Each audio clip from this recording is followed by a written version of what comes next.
The next panel, I guess, would be moderated by my colleague Aistė, Dr. Aistė Mickonytė. Yes, thank you very much, Biljana. Yes, I think that we will be starting a couple of minutes earlier, but it's not an issue.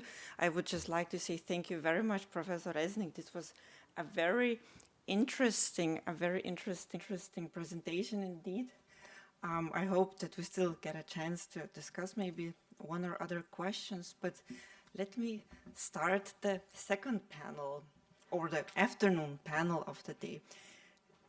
Dear professors, dear colleagues and friends, ladies and gentlemen, I am very pleased to welcome everyone to our second panel, which revolves around global governance and human rights. So basically we are building on the topics that had just been discussed during the second keynote. We will be discussing this from a more institutional perspective perhaps, but also other points of view, especially in the European context. My name is Aistė Mickonytė and I work as a senior scientist at the Department of Global Governance, as well as the Center for East European Law and Central Asian, Eurasian Studies, at the Law Faculty of the University of Graz. My area is EU law, and this makes me all the more thrilled to be able to moderate this panel. It is indeed wonderful that we still had the chance to get together despite the lockdown, and on this occasion I would just like to give a very special thanks to our colleagues Ksenia Radjankova and Claudia Namesnik for their enormous support in organizing this event. So the panel 2 revolves around global governance, around human rights, as our renowned speakers will explore how these concepts interact with one another in different institutional settings, ranging from the European Union, the Council of Europe, even the United Nations. The topic of this panel is as broad as it is ambitious. Today, both human rights and governance are concepts which are, I would say, hardly imaginable in a purely national or bilateral setting. This globality entails, of course, many open questions in the regional perspective of Europe. One may wonder, indeed, what it even means to speak about governance at a European level when we witness increasingly unilateral approaches to asylum or migration law, or say the rule of law, as the recent events or developments in Central and Eastern Europe illustrate. It raised a few eyebrows indeed in this context that the European Union even has a commissioner whose job description is promoting our European way of life in areas of migration and asylum policy. In the European context, supranational dimensions of governance imply, on the one hand, a set of common values, basic values. Especially in the EU, though, it's also very much about this mixture of constitutionalism based on supremacy and direct effect of EU law, but also the more traditional means of intergovernmental cooperation.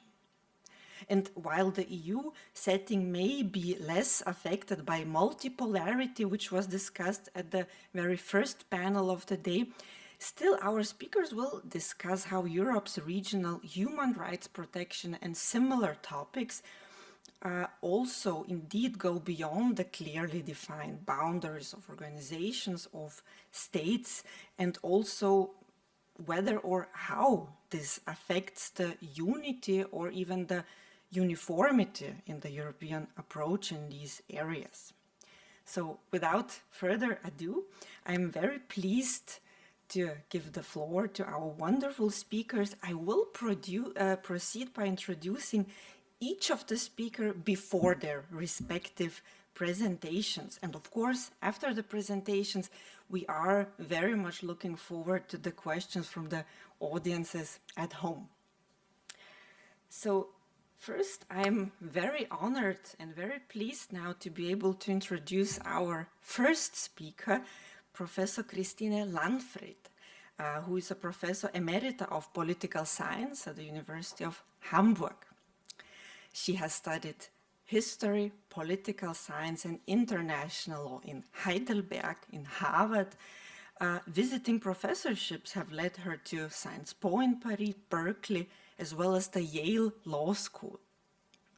Professor Landfried has been also, oh my goodness, I was afraid this was going to happen, sorry, has been president of the German Political Science Association, and she has held the Max Weber Chair at the NYU. Her fields of research include the political impact of constitutional courts and the cultural conditions of democracy, especially in the context of European integration.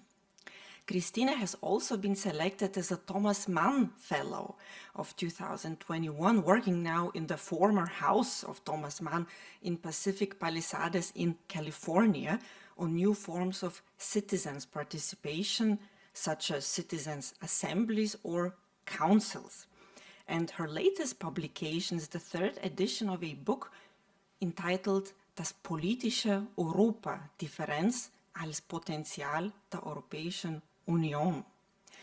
And now to her presentation, Christina is going to talk about the very intriguing topic indeed, the democratic costs of economic inequality. So we have human rights, we have democracy at the center.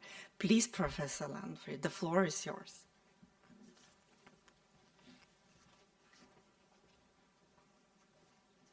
So thank you so much, Aistė, for this really friendly introduction. And I also want to thank the university for this invitation, because for me it's always very interesting to know, to listen also to the presentations of scholars, of colleagues from other fields. And of course, it was also for me a great pleasure to listen once again to Judith Resnick. We have spent some time together at Yale University, and I must say, in that time, I really learned a lot by Judith. Now my subject, the democratic costs of economic inequality. I want first, in my introduction, formulate what is my hypothesis. The hypothesis is that representative democracies are nowadays in a critical situation because the political elites have underestimated the importance of a dialogue with the citizens for the creation of the cultural foundations of democracy and have suppressed the relationship between these cultural foundations and growing economic inequality. So in a nutshell, the democratic costs of globalization being characterized by financialized capitalism and growing economic inequality, are a loss of trust into political elites, a loss of trust generally in democratic institutions, a fragmentation of the public sphere, societal polarization, and diminishing responsiveness of politicians who are now more doing policies in the interest of affluent citizens. So this hypothesis, I will proceed to explain as follows in 3 steps. First, I will give some indicators of the erosion of representative democracy. One can say the crisis. So this is contested if it's really a crisis. I choose to say the erosion of representative democracy. This will first be described. What are the symptoms of this going down of quality of democracy? The second step of my argument, that I will explain this development of growing economic inequality that I will explain the situation of the going down of representative democracy by growing economic inequality. And what is important, that this global growing economic inequality is not something which came sort of naturally by the process of globalization. What here is important to understand that this tendency of globalization to be combined with economic inequality has to do with the decisions of democratic governance, of the deregulations in the 70s of the 19th century. So it's not something which is automatically coming on by globalization. And third, I will present some reflections of what could be done to get out, to reduce this economic inequality in order to make representative democracy again more stable. So let me come to my first point, the crisis of representative democracies. What are they characterized by? And perhaps Xenia has been so nice that she said she will show then my graph, and I would like to ask her to show the first graph. Here you see the way as one can measure the quality of democracy. This is an index, liberal democracy index, which is very comprehensive, very detailed. It's not just about free elections or rule of law, but it's many indicators coming together, and experts all over the world are then judging the situation in different countries. And here you see very clearly that we have from the 1950s ongoing, we have always the democracy is getting better, it's getting up. And these are the together for the European Union, Australia, Canada, New Zealand, United States, and Japan. And then suddenly from 2010, it's going down. The quality of democracy is going down. And just to give some indicators, you can look to the polls and you will see that the trust, for example, in parliaments, in governments, in political parties is at a really low level. I have here for the United States, we have that there is only 11% of interviewed persons trust Congress. This was in 2018. 37 trust the presidency.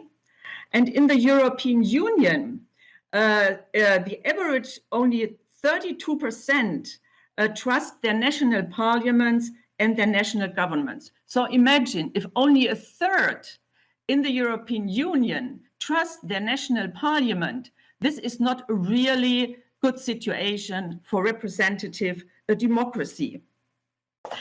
We can perhaps go down and show the next graph, which is now differentiating this liberal democracy index for different countries. And there you see a country which has always done very well has been Denmark. Germany also goes down then in very much in 2010. The same is for Austria, it's all the same time. And the United States, there you can see also the going down with the Trump era, of course, it goes very much down. So you see there are differences, but still what is a common symptom that you can say about 2010, the quality of democracy is going down. So usually now we say that the symptoms we have here, that the trust is lost, that the political elites are not in a real discourse with the citizens, that we have a fragmentation of the public sphere, that we have a societal polarization, that we have going down of tolerance. All these aspects we are used to call the cultural traditions of the cultural conditions of democracy. And then on the other side, as political scientists, we debate another line of conflict, which we say now, the other line is a conflict about the economy.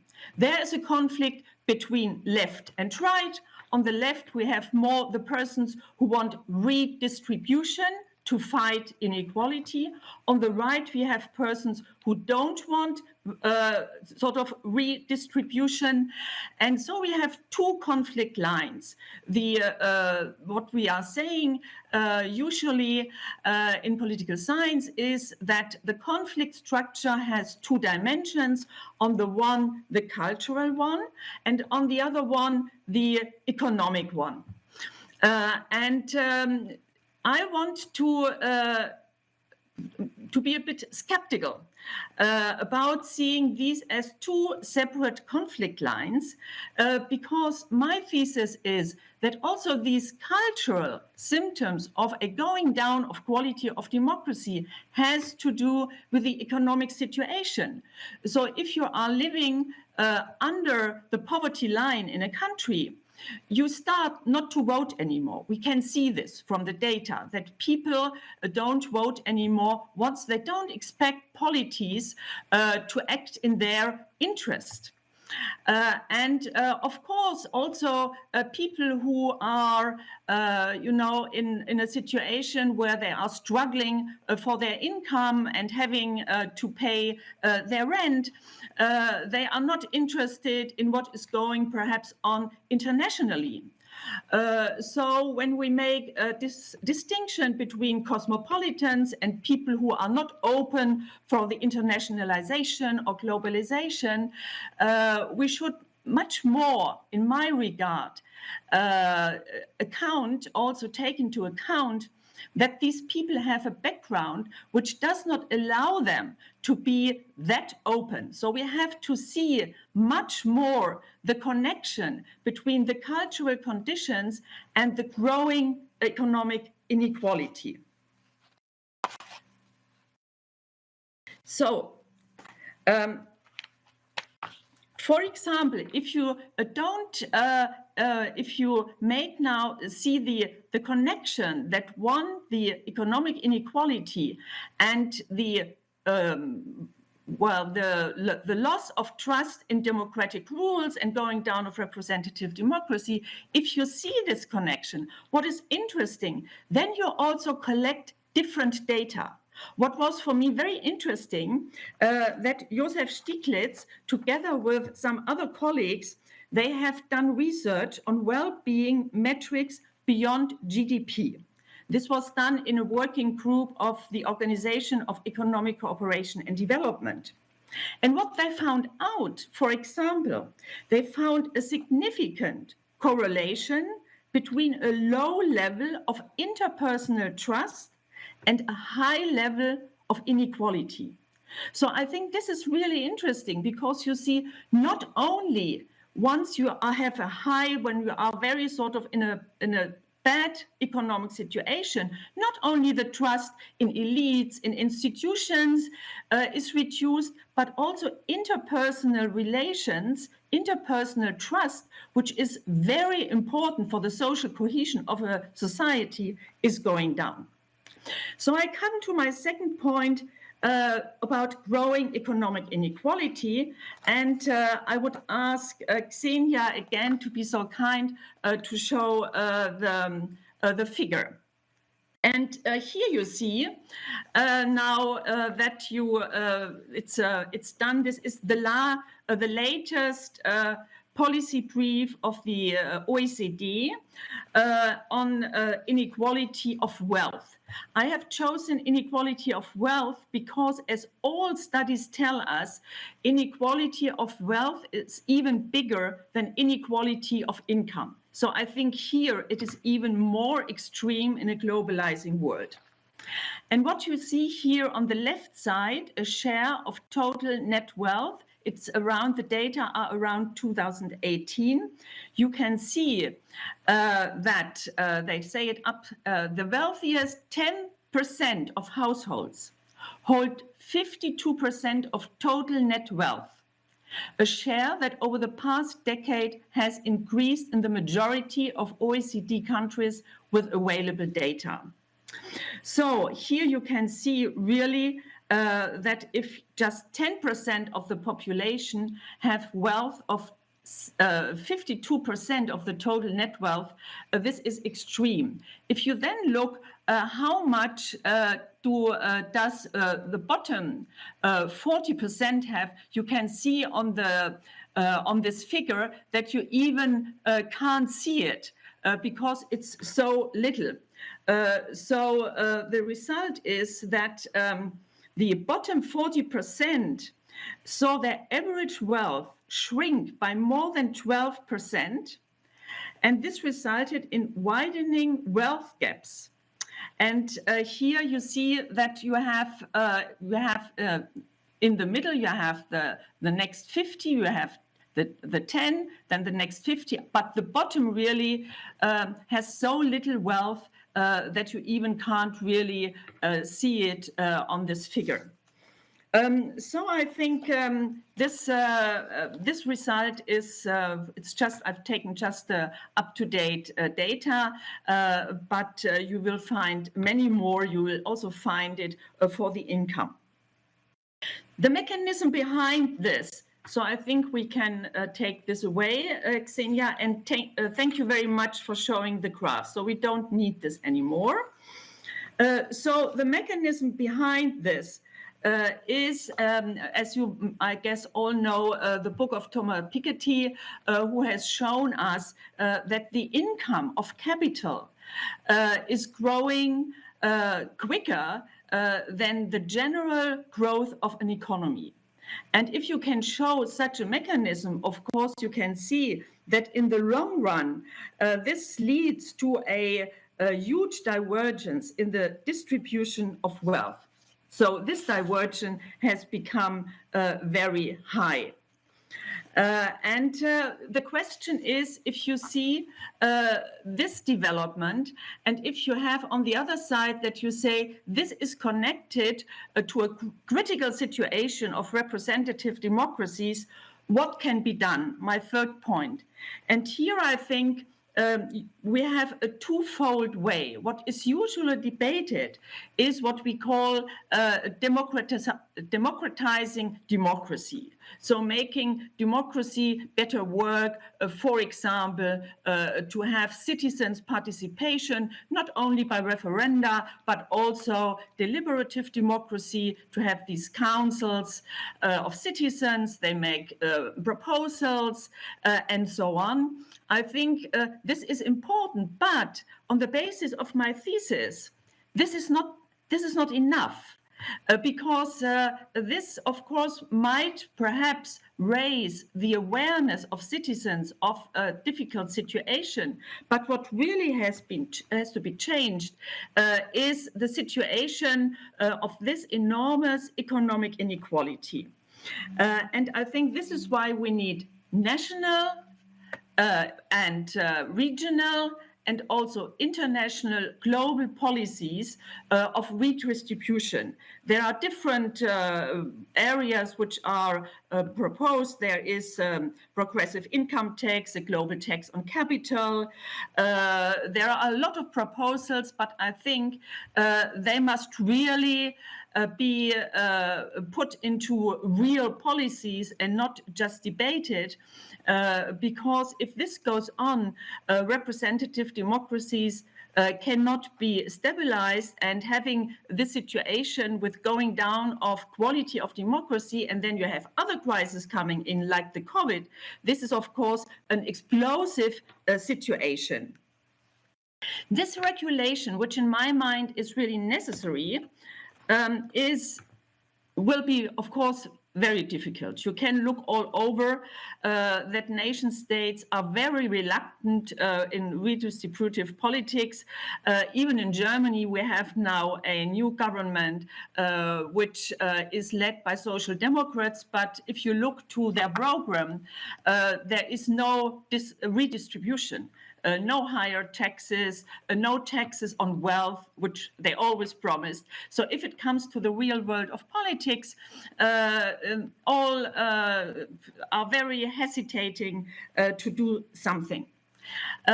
Really being effective in policies will also be difficult because we know about the huge power of financialized capitalism, of surveillance capitalism. Some of you perhaps have read this wonderful book of Katharina Pistor, The Code of Capital, and there you can see that this will be very important. But I think as scholars, we have to see this problem, that it's not just about the cultural conditions of democracy, going down and having a lower quality, but this has a reason in substance of economic inequality. My conclusion, looking empirically at the democratic costs of economic inequality, brings to the fore that justice and equality are fundamental democratic principles. The philosopher Rainer Forst rightly speaks of the social neglect of political elites because elected representatives are more and more responsive to affluent citizens, and they forget about the people who are not so well-to-do.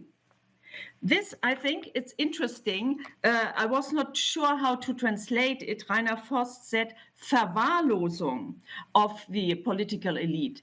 Verwahrlosung in Germany is a word you don't care. It's usually for people living on the street, being homeless.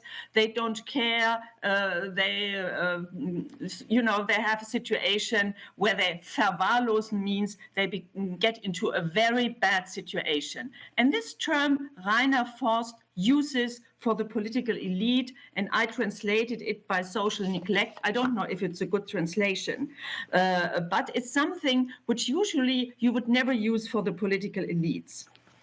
And we as scholars, I think, we have to bear in mind that analyzing the decline of the quality of democracy without taking into regard the economic reasons of this decline of representative democracy means strengthening the social neglect of political elites. In the words of Rainer Forst, after he described the social neglect of political elites, I'm citing him, and this will be the end. The conceptual differentiation between democracy and justice is the theoretical expression of this social neglect. Thank you very much. So I hope I was in time. Thank you very much, Professor Landfried. You were perfect in time. Sorry, it sounds a bit strange. Thank you very much. It was a very interesting connection you made between economy and democracy, and I'm very much looking forward to the discussion on these topics. And now it is my great joy and honor to introduce Dr. Martijn van den Brink from Hertie School of Governance in Berlin. I am, by the way, happy to say welcome back to Dr. van den Brink, as I had the honor to moderate another panel in Graz on which he was talking about citizenship back in 2018. Dr. van den Brink holds a PhD from the European University Institute in Florence, as well as degrees in law and political sciences from the universities of Oxford and Groningen. He has held visiting positions at the universities of Michigan, but also Zagreb, and at Oxford. Martijn examined, I quote the title of the project, Religious Equality and Employment within the European Union. And prior to joining Oxford, he was postdoctoral fellow at the Max Planck Institute in Göttingen. And there he worked on the boundaries of citizenship within the European Union. And now in his presentation, Martijn will be discussing and indeed critically examining the idea of a potential legal transplant? In other words, should and could the European Court of Justice adopt the doctrine of margin of appreciation, which we know, of course, from the jurisprudence of the European Court of Human Rights? And, of course, in that context, you will discuss the often overlooked topic or the overlooked role of the EU legislature in this context. Please, Dr. Van den Brink, the floor is yours now. Thank you so much. Before I start, you introduced, oh, there's an echo. I was told last week about how to upload my PowerPoint slides, and now I can't find the right button. You need to push the plus button in the left bottom corner. Ah, there it is. Right. Yeah. And then manage presentations.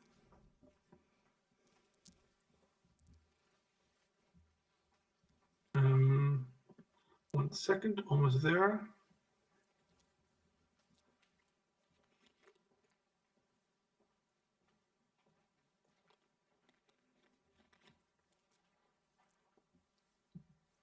So while it's uploading, I think we'll show up in a minute. Thank you. There it is. Thanks so much for this very kind introduction, also for the invitation to participate in this conference. It's a pleasure to be back in Zagreb, even though it's only online, unfortunately. I really enjoy the presentation and discussion so far, and I'm very much looking forward to discussing my ideas on the margin of appreciation in EU law. Now, as you might have realized, the title of my presentation is quite vague, which is a result of the fact that what I will be presenting is sort of a very early draft of a paper, or perhaps it's more of a sort of a rough collection of ideas that I've been sort of struggling with, and I'd be very much appreciate your thoughts, comments, and suggestions on my argument. And now, while I'll be speaking about the margin of appreciation in EU law, I hope to make a broader point about the way we study the European Court of Justice. And I think that sort of in the way that we study, we talk, we discuss, and we evaluate the European Court of Justice, I think we should be taking the institutional context in which the Court of Justice is embedded far more seriously than we usually do. And in particular, we should be far more aware of the fact that the European Court of Justice doesn't just exercise its authority relative to member states, but also relative to the EU legislator. And that's a point to which I will come back later during the presentation. But going back to the sort of the specific topic of my presentation, the question that I'm interested in, as I already said, is sort of, should the Court of Justice use a margin of appreciation doctrine to determine the appropriate level of review of national measures, just as the European Court of Human Rights does? Now, why am I asking this question? I think essentially for two reasons. First, in recent case law, the court seems to be taking inspiration from the European Court of Human Rights, and it has granted member states a margin of appreciation where the relationship between the state and religion is at stake. It did so in a case on the right to religious slaughter, and again, more recently, in the right of people to wear religious clothing, and sort of more specifically the headscarf at work. And in doing so, it really undermined the right, the protection that religious minorities enjoy under EU non-discrimination law. The second reason that I am interested in this question is that sort of scholars, I think, increasingly are defending sort of think that sort of it is the correct approach for the Court of Justice to implement, to use a margin of appreciation in its assessment of national measures. So the idea that the judicial review by the Court of Justice should start from a position of deference to national authorities. And I am intuitively skeptical of some of those claims, and I would like to sort of show why that is sort of the wrong approach, and why the Court of Justice should not use a margin of appreciation doctrine in the way that the European Court of Human Rights does.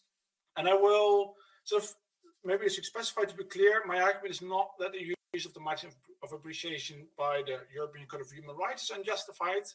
My argument is instead that even if the Court of Human Rights is right to grant states a margin of appreciation in the adjudication of rights protected by the Convention, and it does not follow that the Court of Justice should also do so, or at least not for the same reasons. And to sort of show this, I want to develop my argument in 4 steps. First, I will set out what I believe is the strongest justification for the use of a margin of appreciation doctrine by the Court of Human Rights. Then in the second step, I will show that the European Union and European Convention are very different organizations that serve a very different purpose, and that the EU Court of Justice and Court of Human Rights are very different courts that operate in a very different context. And particularly relevant here is the institutional context in which both courts are embedded. Third, I will argue that this matters for the justification of the margin of appreciation doctrine.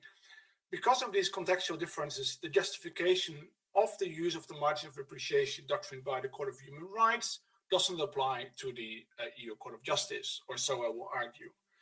And in a final step, I will sort of try to explain what this means in practice for the review of national measures by the EU Court of Justice. And more specifically, I will argue that the Court of Justice must grant the member states a margin of appreciation, but only when the EU legislator does so in its legislative acts. Now, many of you will be probably familiar with the margin of appreciation doctrine as used by the Court of Human Rights, but let me briefly introduce the doctrine to make sure that we are sort of all on the same page. So the Court of Human Rights uses this doctrine to determine with what intensity of review, with what intensity it will review decisions of national authorities. And the scope of the margin of appreciation that states enjoy varies and depends, as it said, for example, as in Martijn versus the UK, on factors such as the nature of the convention widening issue, its importance for the individual, the nature of the interference, and the object pursued by the interference. And the margin will tend to be narrower where the right at stake is crucial to the individual's effective enjoyment of intimate or key rights, or where a particular important facet of an individual's existence or identity is at stake. So the Court of Human Rights determines the intensity of its review of national measures by considering factors such as these mentioned in this paragraph. Now, more important for my argument is sort of the justification of the margin of appreciation doctrine. Now, as you may know, there is a lot of disagreement about whether the Court of Human Rights should afford member states a margin of appreciation at all. I don't wish to sort of repeat or engage with that debate here, but rather set out what I believe is the strongest argument for granting member states a margin of appreciation in sort of the articulation of human rights. And I think this will enable us later to understand why the EU Court of Justice should not, unlike the Court of Human Rights, adhere to such a doctrine, or not to the same extent. I think that the margin of appreciation doctrine is based on the premise that the European Convention merely offers subsidiary protection of fundamental rights. This is why the court said in the Belgian linguistic case that states are in principle free to choose the measures which they consider appropriate, and that review by the court concerns only the conformity of these measures with the requirement of the Convention. Moreover, in SAS versus France, the court sort of says that, or recognizes that opinions within a democratic society may reasonably differ widely on the rights protected by the Convention. This is why the court leaves the contracting states a certain margin of appreciation in deciding whether and to what extent a limitation of a right protected under the Convention is permissible. More specifically, in this decision, the court ruled that it affords member states a margin of appreciation for 2 reasons, namely because national authorities have direct democratic legitimation and because they may be better placed than an international court to evaluate local needs and conditions. So in other words, there is sort of the margin of appreciation doctrine has a democratic and an epistemic justification. According to the democratic justification, people may disagree about what way to accord to different fundamental rights in different situations, so that it should be, in principle, up to democratically elected bodies to take such decisions. And according to the epistemic justification, national authorities may have a better understanding of local needs and local context, so may therefore be better placed to determine when an interference with fundamental rights is justified. Now, it is easy to see why these arguments or similar arguments are attractive to scholars who want the EU to respect difference and diversity across EU member states. Sort of often is emphasized that there may be proper disagreement about the proper interpretation of EU law, and that because national authorities have direct democratic legitimacy and may be more familiar with local needs, the Court of Justice should, as far as possible, start from a position of deference to national authorities. So the question is whether those democratic and epistemic justifications also speak for the Court of Justice using a margin of appreciation doctrine in the review of national measures. And this is an argument that we increasingly find within the literature, including in a recent book by Zeglinski. As a footnote for anyone interested in deference in EU law, I can really fully recommend this book. It's an excellent book. But one of the arguments that he makes is sort of what he says is that the choice between centrally exercised substantive review, the margin of appreciation, and decentralized judicial review must be translated into a choice between the Court of Justice, national legislators or executive, and national courts. And the lesson from plurality is that, at least in principle, each of these actors can decide what free movement law means, how it is to be reconciled with conflicting policy concerns, and which restrictions count as proportionate. Now, there is, I think, much to be said for so there's a lot to be said for the argument that Zeglinski makes, but as you might realize, he really focused on, in a way, three actors: the Court of Justice on the one hand, national legislators and executives, secondly, and national courts, sort of the third set of actors. And what this really ignores is the fact that the EU, the Court of Justice is embedded in a far more complex institutional environment than the European Court of Human Rights is. The obvious institution missing from the account by Zeglinski, and indeed from, I think, all studies who favor the use of a margin of appreciation doctrine by the Court of Justice, or at least those studies that I'm familiar with, is the EU legislator. And this strikes me as problematic for the very simple reason that we must take seriously the institutional context in which international courts are embedded if we want to determine how they must adjudicate disputes and how they must review national measures. And as I just said, the Court of Human Rights and the Court of Justice are placed in very different contexts.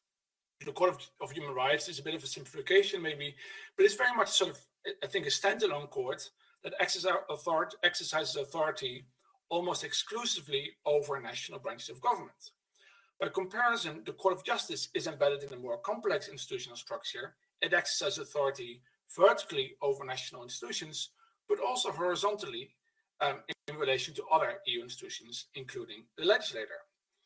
Therefore, in order to know how much appreciation the Court of Justice must have for national political choices, we must first know how much appreciation the court must have for the political choices of the EU legislator. So we cannot come up with an account of how much deference the court should give to national decisions without an account of how much respect the Court of Justice must have for the decisions taken by the EU legislator. So the crucial sort of question at this juncture is to whom the Court of Justice must exercise differential review, vis-a-vis national institutions or vis-a-vis the EU legislator. Now, the argument that I want to make, and I think is the correct one, is that the Court of Justice must normally exercise differential review vis-a-vis the legislator, even if that means that it does not thereby respect the choices of national institutions. And to see why this is so, we must understand that the EU legal order is, in my view, quite different from the European Convention. Now, as we saw in sort of a discussion of the case of the European Court of Human Rights, the margin of appreciation doctrine is very often justified by reference to the principle of subsidiarity. And also the EU is governed by the principle of subsidiarity. Article 5 on the Treaty of the European Union provides so clearly. But I think there's a crucial difference between the European Convention and the European Union. And I think that is that the public goods that the European Convention provides, namely safeguarding fundamental rights, can in theory be realized by states individually. In a perfect world, we could do without the European Convention, as fundamental rights would be safeguarded by states alone. By contrast, the public goods that the EU seeks to provide cannot be realized by member states individually, not even in a perfect world. Whether we speak of the establishment of the internal market, the realization of fair competition within Europe, improvement of environmental standards, or combating public health hazards, and I can go on and on, it is hard to see how these goods can be attained by member states alone. Hence, in order to realize such public goods effectively, member states cannot be left free to choose the measures which they consider appropriate. To the contrary, joint EU action is needed, and the most effective way of determining the joint course of action is through the adoption of legislation that harmonizes national standards. But this also means, of course, that to realize these public goods effectively, the court must in principle respect the choices taken by the EU legislator and exercise deference towards the legislator rather than to national institutions. If, sort of by contrast, it would grant member states a wide margin of appreciation each time a case comes before the Court of Justice, the EU would not be as well able to realize sort of those public goods that it seeks to provide and to protect. So this is why the justification of the use of the margin of appreciation doctrine by the Court of Human Rights does not apply to the EU Court of Justice. It is, in the end, incompatible with the aims that the EU seeks to realize. And then finally, what does this mean in practice? What should this mean for the adjudication of national disputes by the Court of Human Rights? Now, perhaps this might seem contrary to what I just suggested, but it does not mean that the court should never grant member states a margin of appreciation, that it should never sort of respect national diversity. Rather, it must defer to the legislator in deciding this. So that is, only where the legislator grants national authorities a margin of appreciation should the Court of Justice do so as well. And as far as I can see, this is already the court's normal practice. For example, it ruled in BMM and others that member states are left with no margin of appreciation if a directive imposes on them very precise obligations. In that case, the member states must simply obey and act in accordance with these obligations. But by contrast, if the legislator does leave member states with a margin of appreciation, the court should leave them with that very similar margin of appreciation in accordance with the choices of the legislator. And also this seems to be the court's practice at the moment, as it ruled in Angelida Key and others, where the legislator leaves room to the member states to determine which measures to adopt in order to realize the aims of the directive. It will respect the diversity of the relevant rules on the condition that the member states do not use their margin of discretion in a way such as to compromise the objective or the practical effect of the legislative act. And then to conclude, so I started by saying that the Court of Justice has in recent years followed the Court of Human Rights in granting member states a margin of appreciation where the relationship between state and religion is at stake. And it seems that in doing so, and in those cases, it sort of acted contrary to what the legislator sort of intended. It acted, certainly in the heads of cases, contrary to the decisions by the EU legislator, sort of the non-discrimination legislation that has been adopted. But it seems that in doing that, in those religious discrimination cases, the Court of Justice has actually taken a different decision than it usually does. I need to do more research on this, but it seems that in most cases, the court actually yields to the choices of the legislator and grants member states a margin of appreciation when the legislator so provides. And as I have tried to explain, this normal way of deciding decisions is correct. Whether or not the Court of Justice grants member states a margin of appreciation must depend on the decisions of the legislator. Otherwise, the public goods that the EU seeks to provide cannot be protected and provided as effectively. But I think that there's also a broader lesson to be learned from this, namely that it is important to place international courts. And I'm not talking just about the EU Court of Justice here, but all international courts in their proper context, including the institutional context, when we debate and when we assess their authority. The Court of Justice and the Court of Human Rights, in the end, rather different courts. So we cannot just assume that the standards that apply to one court also automatically apply to the other. Thanks a lot. Thank you very much, Martijn, for this very interesting, one could perhaps say a comparative study of the ECTHR and ECJ in a particular field. Thank you very much for this. I'm looking forward also in this regard to the discussion. And now it's my pleasure to introduce Professor Valentina Volpe, our next speaker in this panel, who is an associate professor of public international law. Valentina is also a co-director of the LLM study in human rights, security and development at the Law School of Lille Catholic University. Professor Volpe is, among her many affiliations, also adjunct professor at the Sciences Po in Paris, as well as Luis Guido Carli University in Rome. She has studied law in Italy, in France, in the United States. Also, Valentina is a former visiting researcher at the Yale Law School and holds a PhD summa cum laude in law and legal theory from the Italian Institute of Human Sciences of Naples. Her research interests involve comparative and international public law, as well as global governance, comparative constitutional law, questions regarding non-state actors, democracy promotion, human rights, as well as global law. Among her many other affiliations, Valentina has also served as a visiting professor at the China University of Political Science and Law, as well as at the UN Mandate University for Peace. And her presentation revolves around a different organization in Europe, not the European Union directly. She will be speaking about the Venice Commission in regard to the opening of the Commission to non-Council of Europe members. She will discuss, I quote, the increasing global vocation of the Commission and a progressively extra Council of Europe trend. Valentina, the floor is yours, please.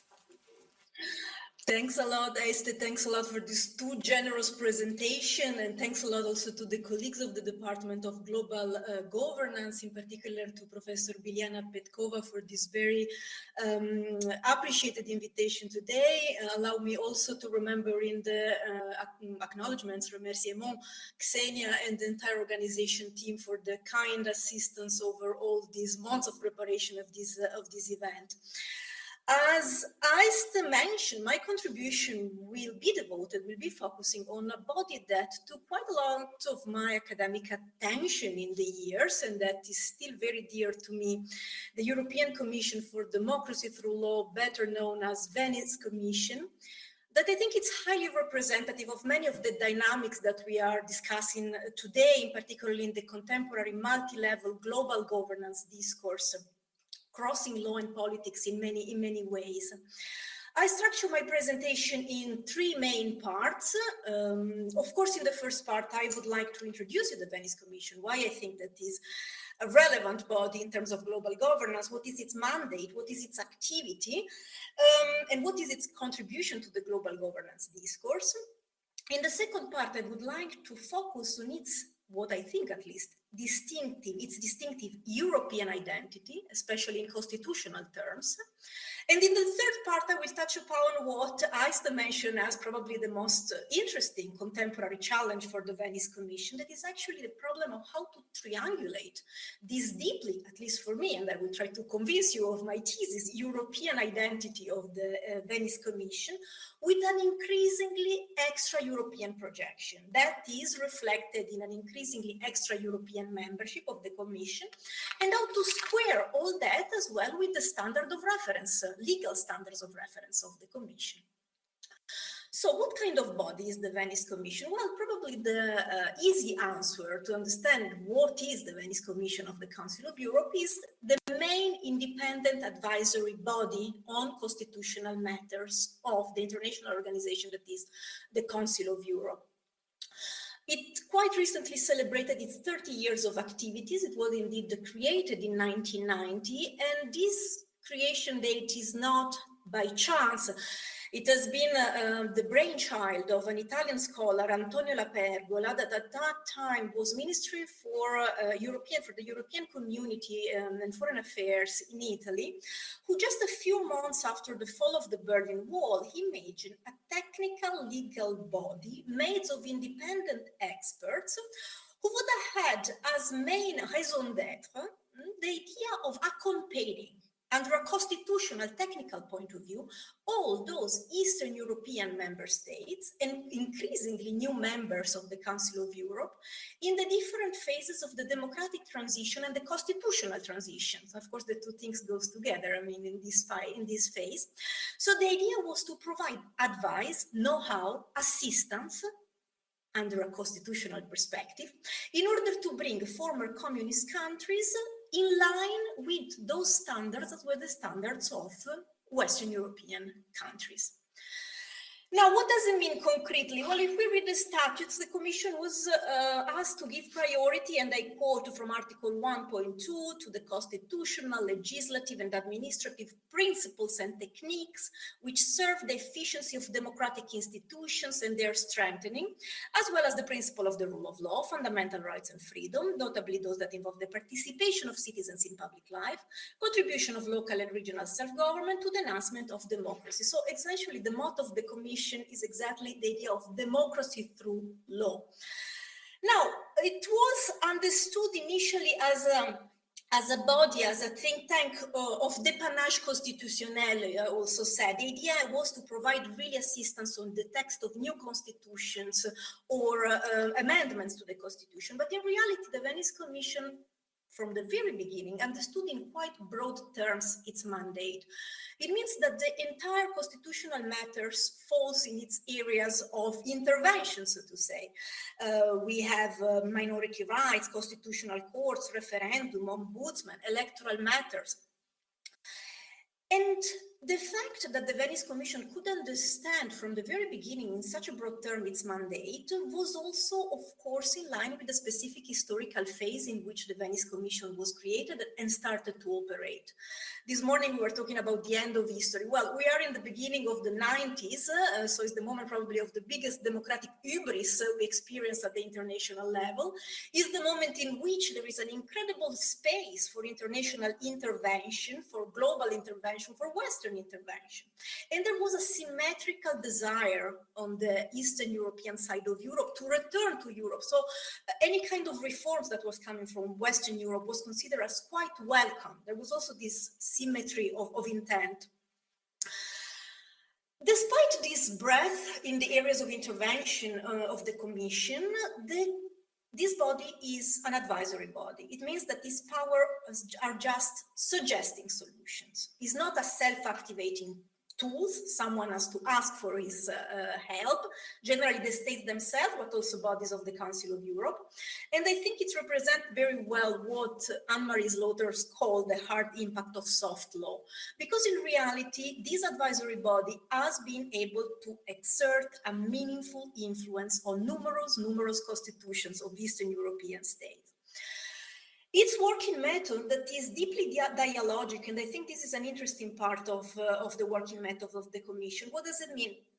It means that it's essentially an exchange on text. States that are looking for the Venice Commission assistance would ask the international expert to comment on their text. The international expert, through opinion, absolutely non-binding, absolutely non-able to exert a direct influence on the text under analysis, would comment under a technical, legal point of view, underlining strengths and weaknesses of the text. It could emerge a sort of tug of war. Very often constitutional processes have been very long, so this kind of exchange can last over a year, especially in the first part of the democratic transitions of many Eastern European countries. And the idea is, of course, to work towards a shared result that would be in line with certain standards. But this is where we arrive to what are these standards? I mean, why actually, I think that in reality, the Venice Commission had a deeply distinctive identity in its constitutional assistance activity. Well, we said that the constitutional assistance, this kind of technical legal advice, has been the main raison d'etre of the Venice Commission since its creation in 1990, but it ended up for being also powerful means of instruments, means of legal and political influence in the hands of the Council of Europe in the phases of the democratic transition. Because, as we said, in reality, the Venice Commission has been able to exert a real influence on assisted member states. And my idea is that the Venice Commission promoted a typically European model of democracy that is essentially a counter-majoritarian model of democracy. What Jed Rubenfeld quite polemically said, of course, as a check on democracy. So this idea of internationalist constitutionalism as deeply able to affect new democratic states of Central and Eastern Europe. And I will try to suggest this and argue this on the basis of three constitutional tools that the Venice Commission has been quite eager to promote in a quite constant manner in assisted countries. The first element is primacy of international law, especially in the framework of the Council of Europe. The Venice Commission constantly promoted the idea of constitutionalizing a hierarchical superiority on international law on ordinary law, and as a consequence, there would be a symmetric duty of conformity of national law to the international legal system. And this is really relevant and evident if you study a bit of the tug of war of these exchanges of drafts, legislation and constitutions, that constitutional draft that I mentioned before.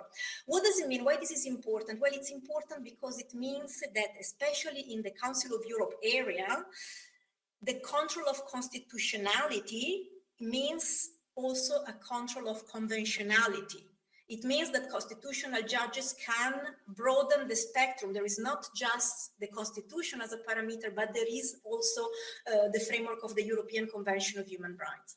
But the Venice Commission goes farther, and this is my second example. We arrive to constitutionalize standards of the European Convention of Human Rights.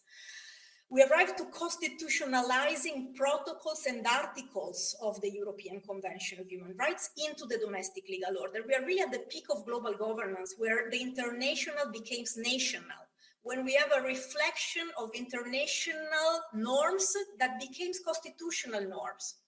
I think about the prohibition of discrimination in Albania. Little by little in this tug of war, you see that is equal to Article 14 of the Convention. I think about abolition of the death penalty that all the time the Venice Commission tried to constitutionalize. And even when this has not been possible, again, in the Ukrainian and in the Albanian case, has been fascinating the interaction with constitutional courts. You would see the opinion of the 90s in this case have been constitutional courts that essentially ratify soft law instruments as the opinion of the Venice Commission without any democratic check, essentially abolishing death penalty that, as you know, was one of the criteria in order to access both the European Union and the Council of Europe.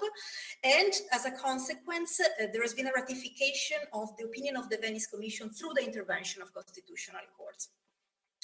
And then the third element concerns the forms of government.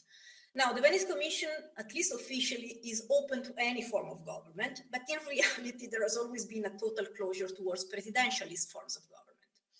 This can be explained on the basis of the Eastern European and Central Asia experience of presidentialist forms that ended up towards very often authoritarian tendencies.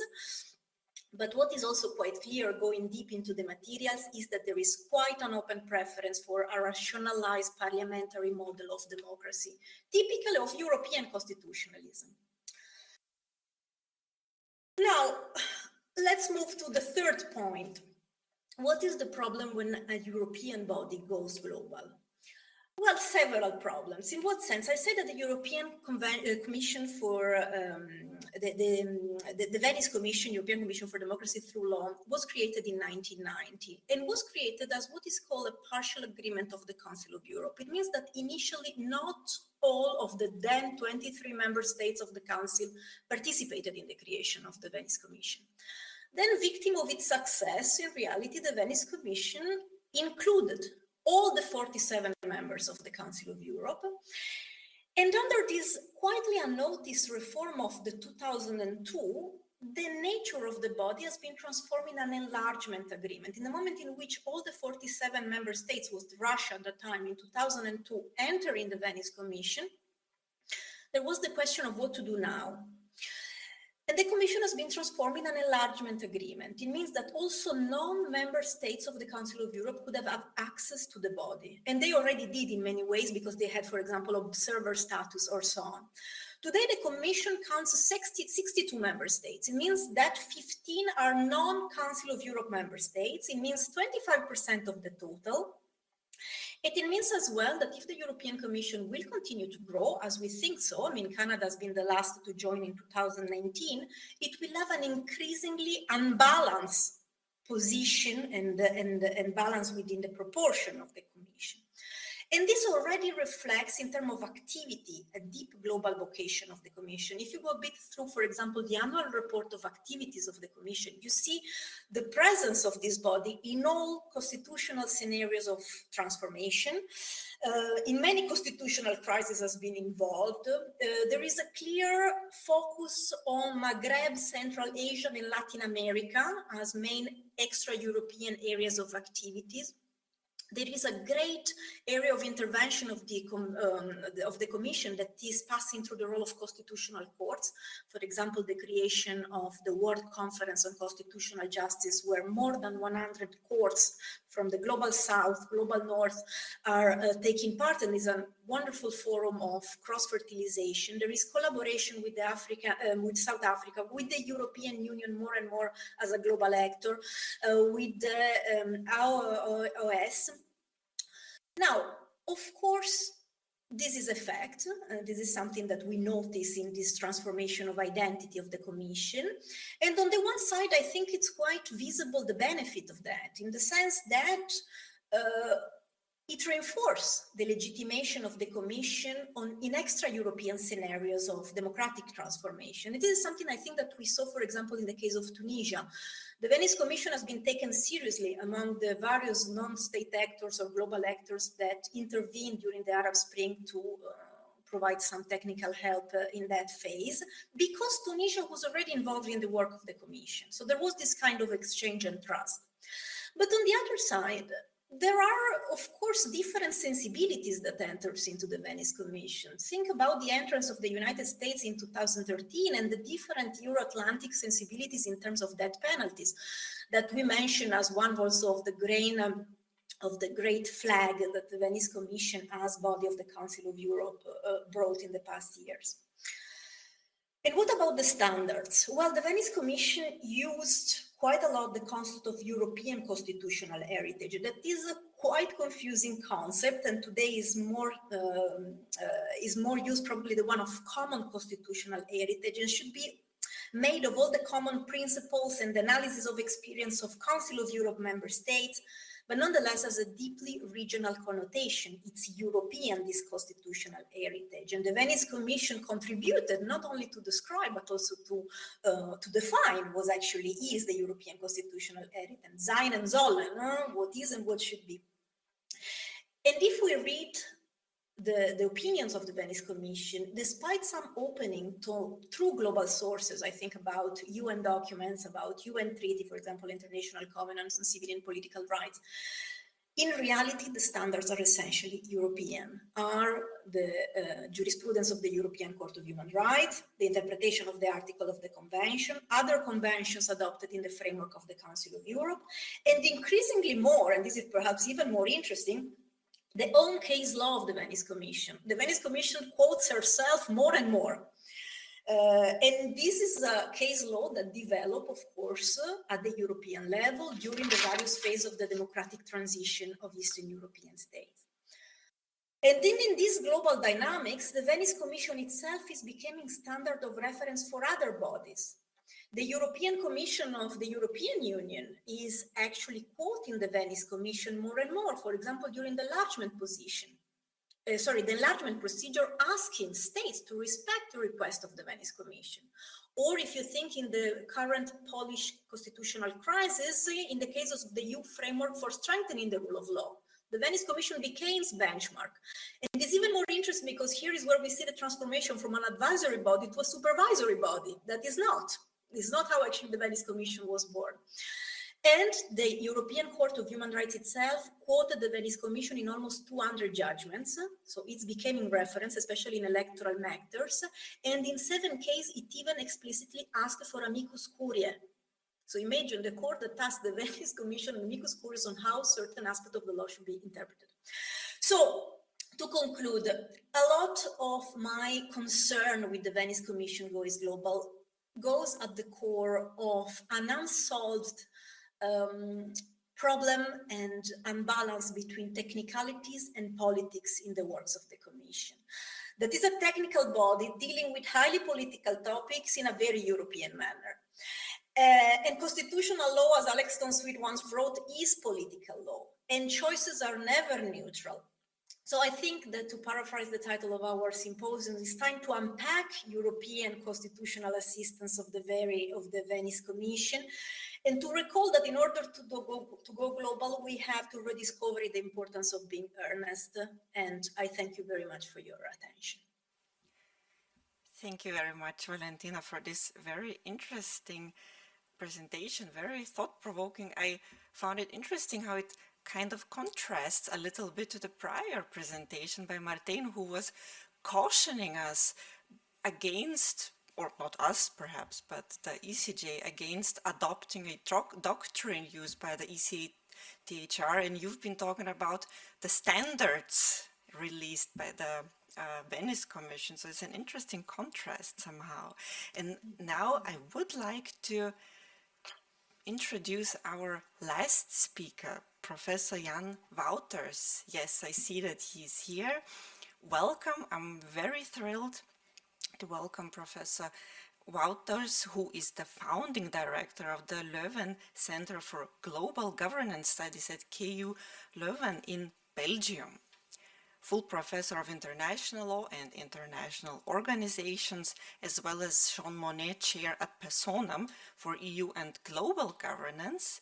Professor Wouters works on multilateral organizations such as, of course, the EU, the WTO, the UN, as well as questions such as the contribution of the EU to democracy, human rights, and of course, the rule of law.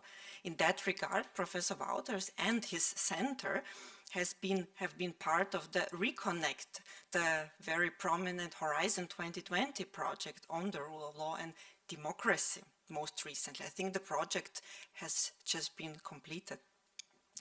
Professor Wouters is not only a member of the Royal Academy of Belgium for Sciences and Arts, but he also practices law in Brussels. And among his many other affiliations, he's also editor of the International Encyclopedia of Intergovernmental Organizations. And now Professor Wouters will critically explore the triangular relationship between the European Union, the concept of global governance, and human rights, referring to the EU sometimes as, I quote, limping on 2 legs. I am very intrigued by your presentation. Please, Professor Wouters, the floor is yours. Thank you very much.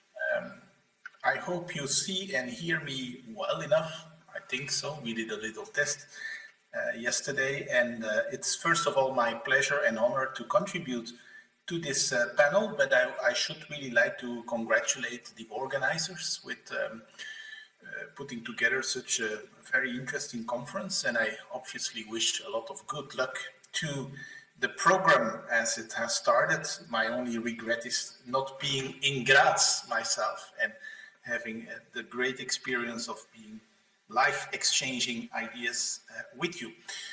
So let us turn to the subject matter of my talk. It's a little bit special. I'm trying to get a better understanding of what I call a triangular relationship between the European Union, global governance, and human rights. And let me start with the following thing to explain why I come to that triangle. We all know that the European Union itself is a rather remarkable or peculiar actor in global governance. We know also that the European Union has the aspiration of being a force for the good in international affairs. Its founding treaty, the TEU, prescribes the Union, and I quote, to promote an international system based on stronger multilateral cooperation and good global governance, end of quote. But I continue with another quote from the same Article 21 TEU. The founding treaty also, more in particular, prescribes the Union to seek to advance, and I quote, the universality and indivisibility of human rights and fundamental freedoms in the wider world. And for all those purposes, the European Union must seek to develop relations and build partnerships with third countries and international, regional, or global organizations which share its principles. Okay, so that, in a way, I think brings the triangle a little bit closer to us. And that is why I would like to discuss basically three main issues in my presentation. First of all, the EU and the question, what kind of an actor is the European Union in international relations? The second, part of my presentation, I will basically develop a couple of reflections on the contribution of the EU to global governance. Of course, that's a very broad topic, but there the thrust of my talk will basically be, well, although the EU has those great aspirations, the global governance system is not entirely, let's say, welcoming or hospitable to such a particular actor like the European Union. And the third theme, the last theme, will be basically looking a little bit at how the EU advances the cause of human rights, because as we just have seen, that's also one of its duties in its international actions. Okay, now let's start with a bit the question of what kind of an actor is the European Union. It is not a state, we all know that. It's not a traditional international organization. It is something in between, something very special and very unique. And I still ask my students to come up with examples to show, well, do you find something else in the world that is even remotely like the European Union? It is, of course, a regional organization, but it has these very strong and deep conferred powers, in particular areas of both internal and external policy making. I should stress still, even today, after the Lisbon Treaty, still primarily in economic matters. Let's face it, the Union's competences are the strongest with regard to such issues like the internal market internally and externally, especially the common commercial policy. I am deeply aware that many competences have been added in the course of time, and that we have now, with the Lisbon Treaty, traces of a more political union. But if you are very critical and you read the EU treaty provisions on competences, I challenge you to look for the political union dimension in the list of competences. It's still primarily socio-economic competences. So there is a little bit of an asymmetry, I would say, or a discrepancy between the ambition of the EU to be a political actor and, remember all the fundamental values in Article 2 of the TEU, and on the other hand, the whole question of attribution of competences. That also affects, besides the EU's action in the area of human rights, to which I will come. But there is something else with regard to the structural features of the European Union, and our, moderator has already hinted at it. It is what I'm basically referring to as the EU in international affairs, being a kind of giant limping on two very different legs. Let me explain. The one leg, which is basically the TFEU and all the integrated policies, in other words, the policies, both internal and external policies that make use of the méthode communautaire. That's the big first leg of the European Union in the world. Whereas there is a second, much more shallow leg, I should say, and that is the intergovernmental leg, and that is basically the CFSP, the Common Foreign and Security Policy. Why am I contrasting those two, and why do I think this is actually problematic? Because you may say, well, the outside world simply doesn't notice. It's the EU. The EU speaks up, and the EU is the EU. Well, I tend to disagree. I would make the following point. First of all, there are just many, many differences in the underlying division of competences and in the underlying decision-making processes and roles, respective roles of the institutions. The very first limb, the very first leg, is actually what I refer to as the integrated policies using the community method of working, with strong roles for the European Commission, the European Parliament, the Council acting with typically qualified majority votes, the Court of Justice, of course, of the European Union. And the great thing about the Lisbon Treaty, to be fair, is that it has actually generalized the reach, the scope of the community method of working to basically nearly all internal and external fields of action of the EU, with one major exception, and that is the Common Foreign and Security Policy, the CFSP, or the second pillar. And if you really, as a lawyer, are interested in knowing what is then so specific about CFSP, I would say do read Article 24 of the TEU, which highlights that it is really a very special field where indeed those other institutions that I've just mentioned, the Commission, the European Parliament, the Court of Justice, are not really playing any role. The real dominant role is reserved to the member states acting through the Council of Ministers, and typically on a unanimity basis, and to the European Council, which, as you know, is at the level of the heads of state and government of the member states. So in other words, this CFSP is a very intergovernmental type of leg of the European Union.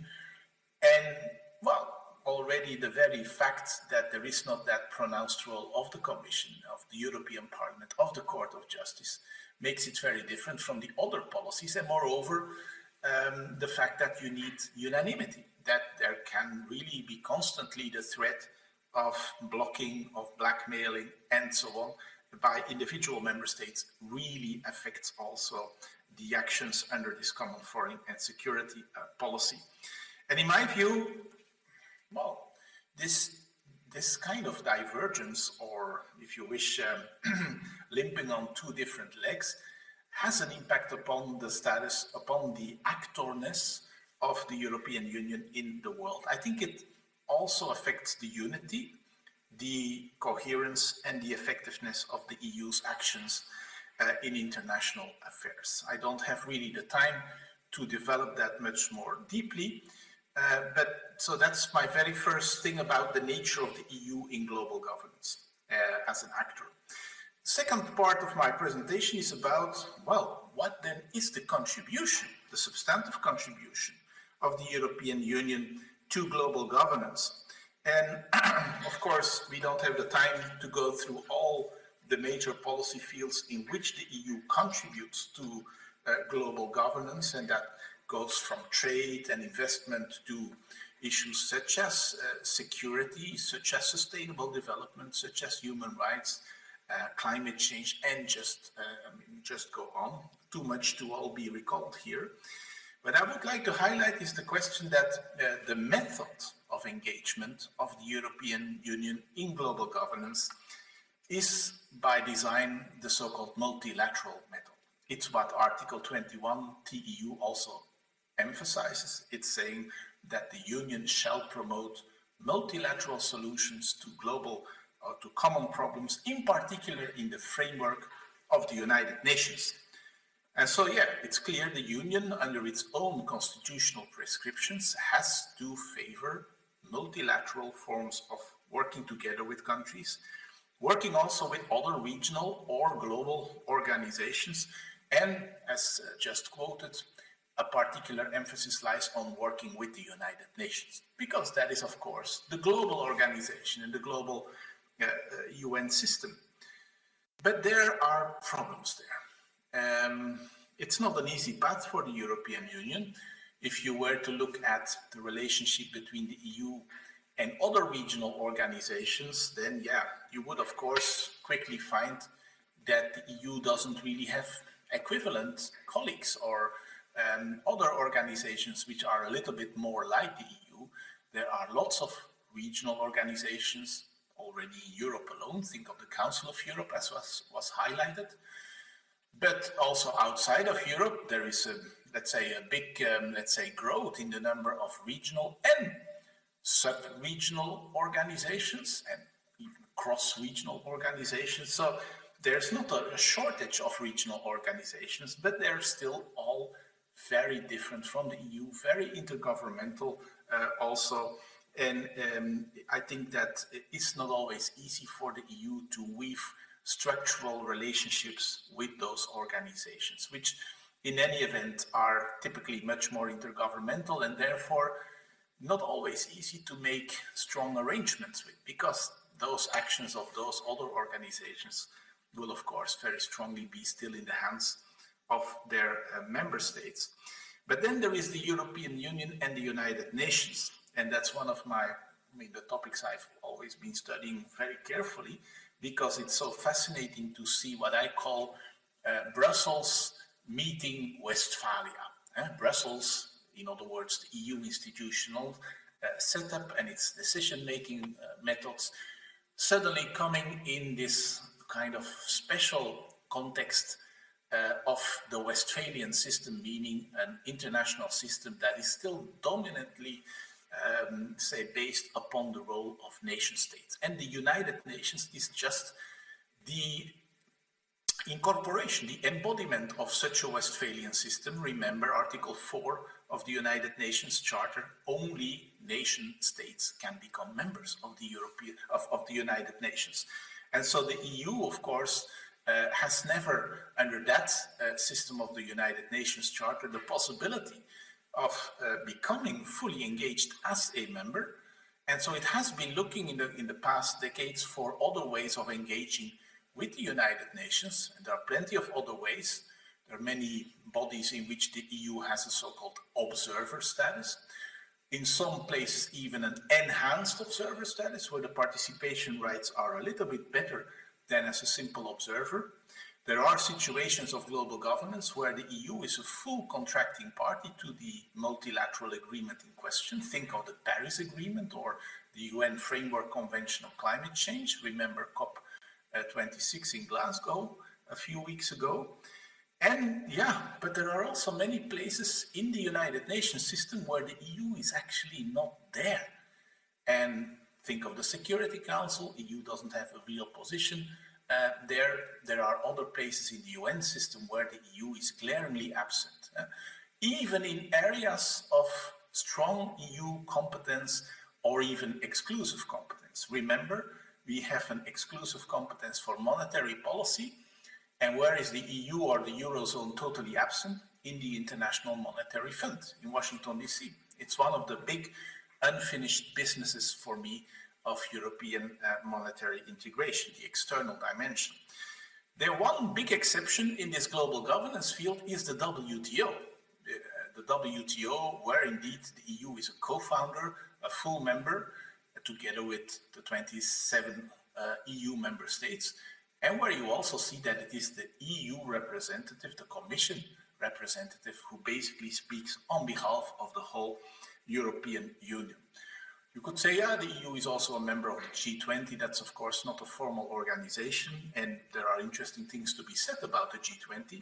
But let's face it, the general truth is that in global governance, the EU, in spite of its multilateral commitment, has difficulties in finding its way and being taken totally seriously as a full actor and partner. And to be very honest, it's not just the system that is to blame, it's also our own member states. You can't believe how strongly our own EU member states and their diplomatic corps continue to stick to their vested positions within the existing international organizations. Last but not least, if I may, the question of contribution to the advancement of human rights in the world. Again, it's a vast topic and we could go on talking about that because one of the things that was not yet mentioned, we have coordinated a large FP7 project a few years ago called the FRAME project. And there indeed we really studied how the EU is and is not systematically contributing to the cause of human rights in all of its bilateral and multilateral external actions.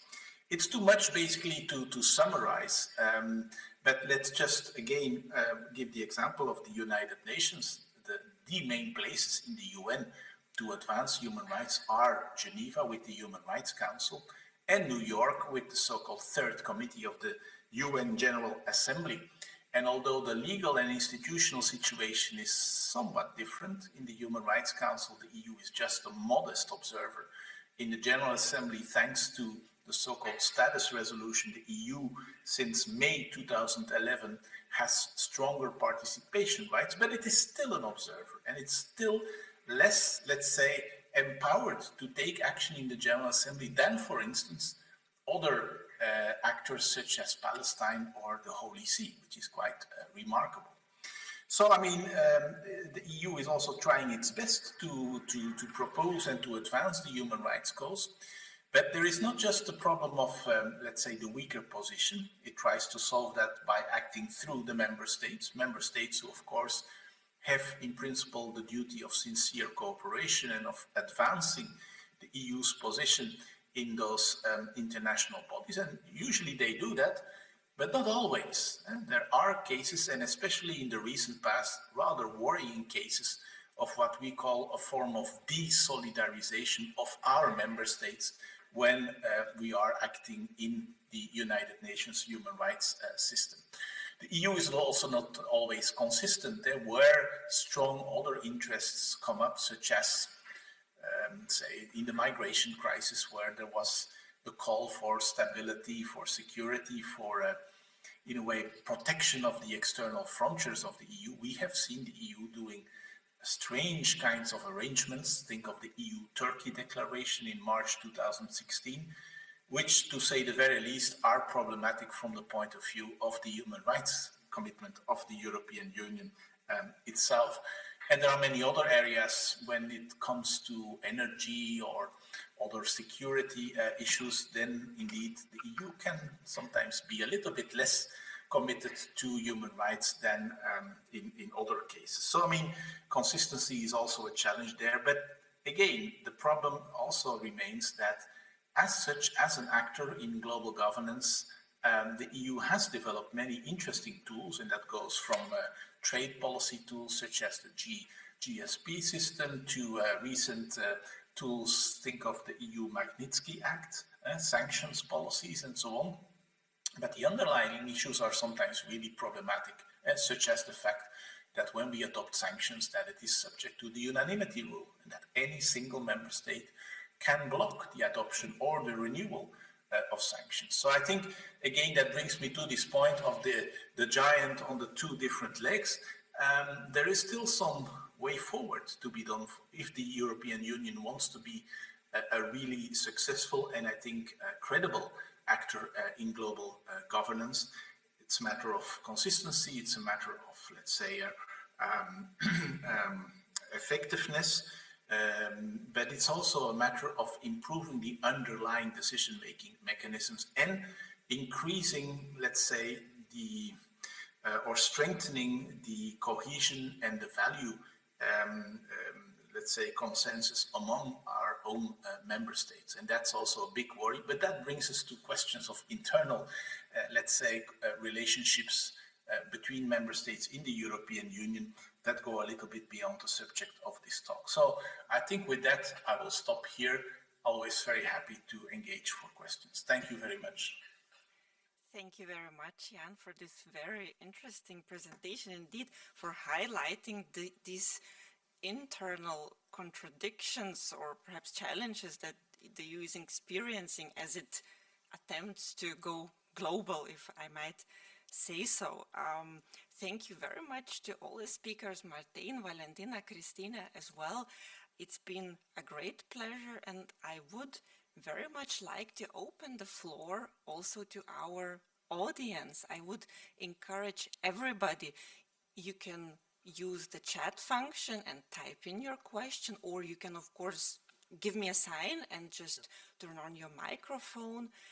And while we are waiting for the questions, I already have our colleague Benedict would like to pose a few questions to our speakers, please. Yes, well, thank you for, again, a very interesting and highly informative presentation and round of presentation. Professor Wouters, I have one question for you.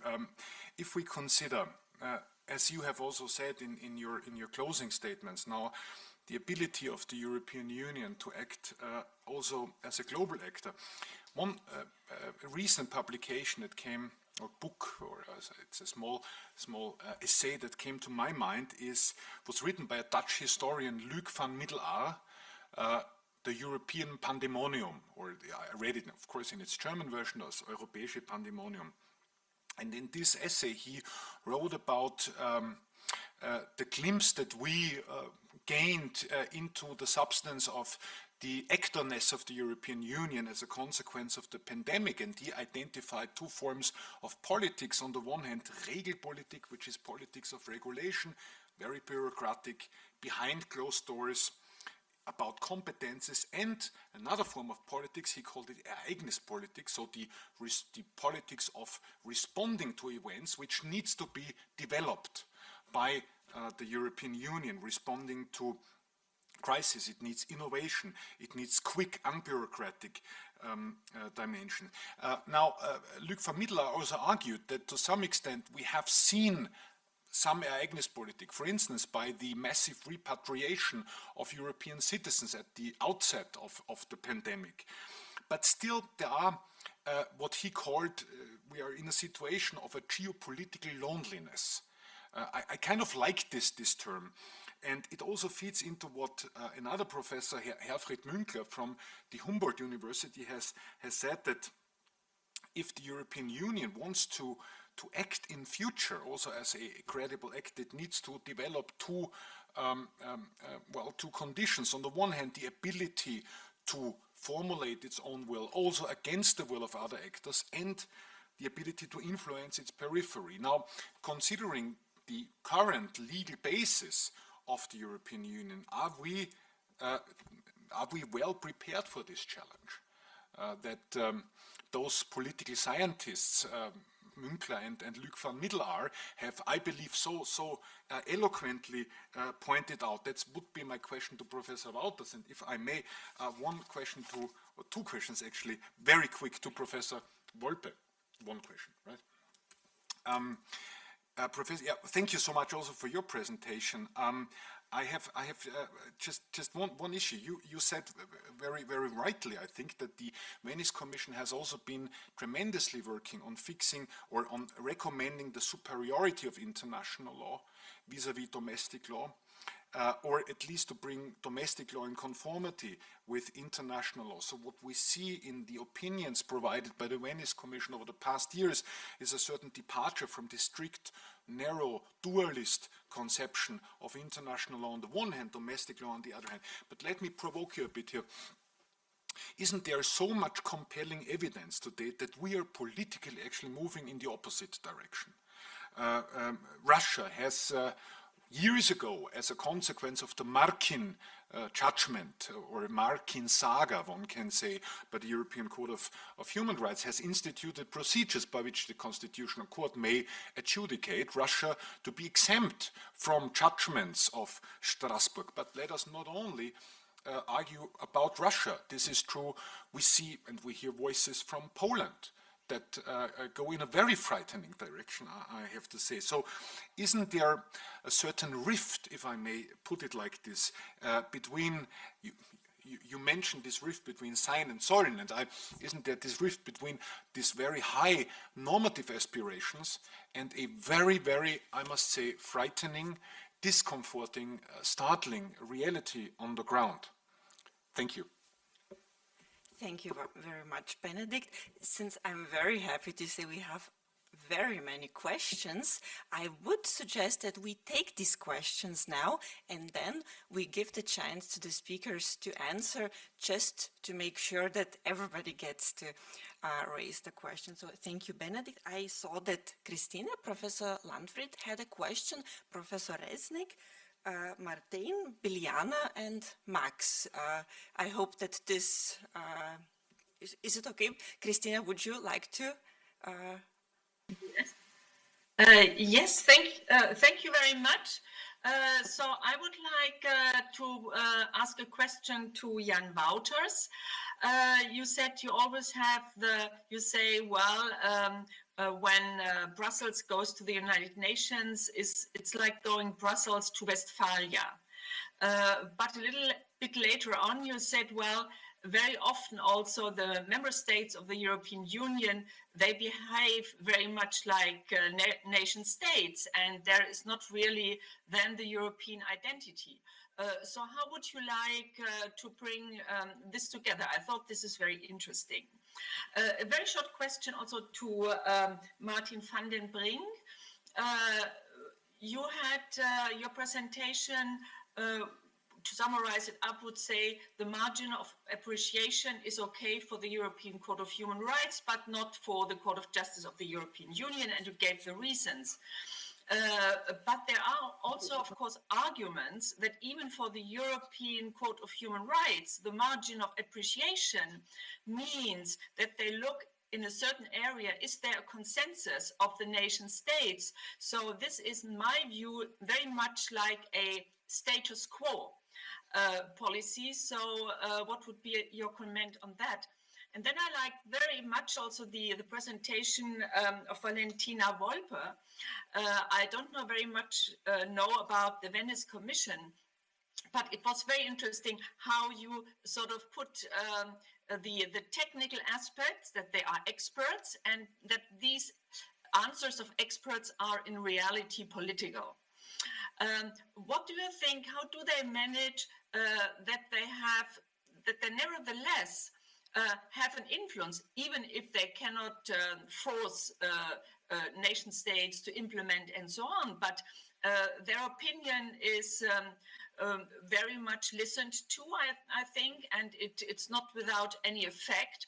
So how do they manage to have this, even if they are experts and not politicians? Thanks a lot. And I really enjoyed very much all the presentations, so thank you so much. Thank you very much, Professor Landfried. I have just been thinking, since all the questions are so interesting and complex and rather long, perhaps we should give the chance to our speakers to begin answering them before we take the rest of the questions, which we have marked, and we will definitely come to everybody else. I think that the first questions went to Jan. Sorry, I need to rush after that, and I'm not going to be able to take part in the next panel. So then I just wanted to very briefly ask two questions, or one of them could be, let's say, question/comment, and the other one is more of a question to some of our speakers. And the first one goes to Martijn, I guess. And it is about the margin of appreciation doctrine that also, I think, I hope that it's not taken as an imperial or as a colonial expression, has been called by an English lord, I believe, as slippery as an eel.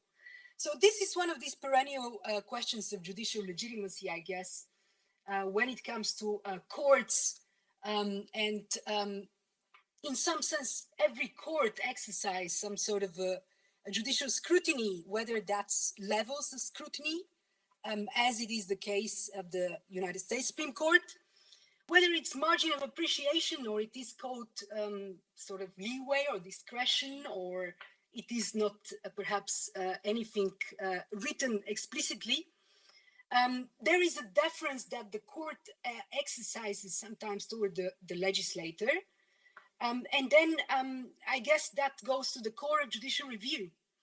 And if I take your argument rightly, you're arguing for less of a sort of robust sort of margin of appreciation toward the legislator, but also that is not necessarily connected to, let's say, the exercise of judicial review.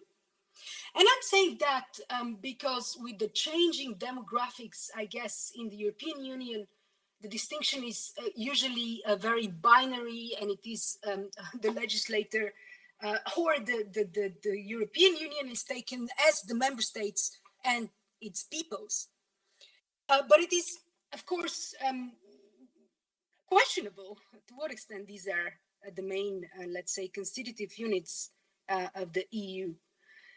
So I guess I just wanted to unpack that point on margin of appreciation and judicial review more generally. And then I guess my question to Christine, whose presentation I also very much enjoyed, goes to, let's say, the other factor that perhaps is less of a political science maybe factor, and that is personality traits. And to what extent do you think that features in your research in terms of the different dependencies between economic levels and democracy and culture? So is it there something about personalized law that could perhaps help? And yeah, I kind of hear my own voice. So I think that with that, I look forward to your answers. Thank you. Thank you very much, Biljana, for these very interesting questions. So perhaps we could start, and then, as I said, we will take the rest of the questions, that's for sure. Jan, Professor Wouters, would you like to start? I think you got a couple questions. If you're... Well, I don't really like to start, but okay, I will do it. I would really like to engage more with the questions than we are able to do in the time.